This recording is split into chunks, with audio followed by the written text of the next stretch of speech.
justement, professeur Odile Launay, vous dites qu'il faut vacciner ceux qui développent des formes graves, donc les personnes les plus âgées. Il y en a encore 1 sur 2, on a bien compris, de plus de 75 ans, qui ne sont pas encore vaccinés. Mais on voit aussi un rajeunissement des personnes hospitalisées en réanimation. Vous le constatez vous-même aussi?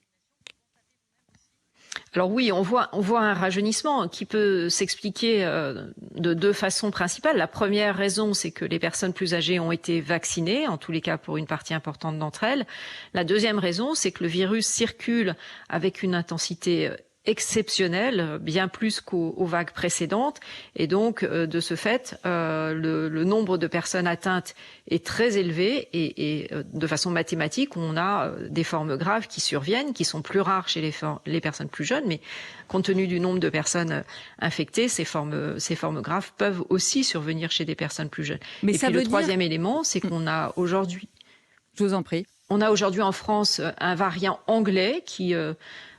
dit anglais, qui est un variant du virus qui est maintenant majoritaire. On avait observé ce variant d'abord au Royaume-Uni et on savait que c'était un variant qui, d'une part, était plus contagieux, d'autre part, était potentiellement plus sévère et d'autre part, pouvait avoir un tropisme ou en tous les cas infecter les sujets plus jeunes de façon plus facile. Donc, effectivement, on est inquiet par le fait que des personnes plus jeunes, sans facteur de risque, peuvent développer des formes graves, être hospitalisées en soins critiques et potentiellement décéder de cette maladie. La porte de sortie, on l'a bien compris, c'est la vaccination. L'effet ne sera pas immédiat. Vu la saturation dans les services de réanimation, est-ce qu'il faut cirer la vis, notamment fermer les écoles ?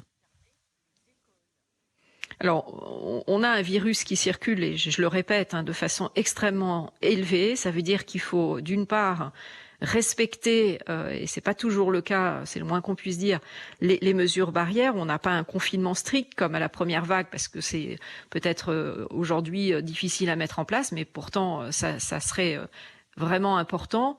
Les enfants, donc dans une étude très récemment publiée par l'Institut Pasteur de Paris, montre que dans les familles où il y a des enfants, et en particulier des enfants au collège ou au lycée, le risque d'être infecté pour les parents augmente de 30%. Donc on a des données aujourd'hui, peut-être c'est lié aussi aux nouveaux variants, qui montrent que le rôle des enfants, en tous les cas des grands enfants et des adolescents, est majeur dans le risque d'infection. Donc ça justifie de fermer les écoles dans lesquelles il existe des cas et peut-être, comme le proposent certains épidémiologistes, de fermer les écoles de façon anticipée par rapport aux vacances pour limiter la circulation du virus.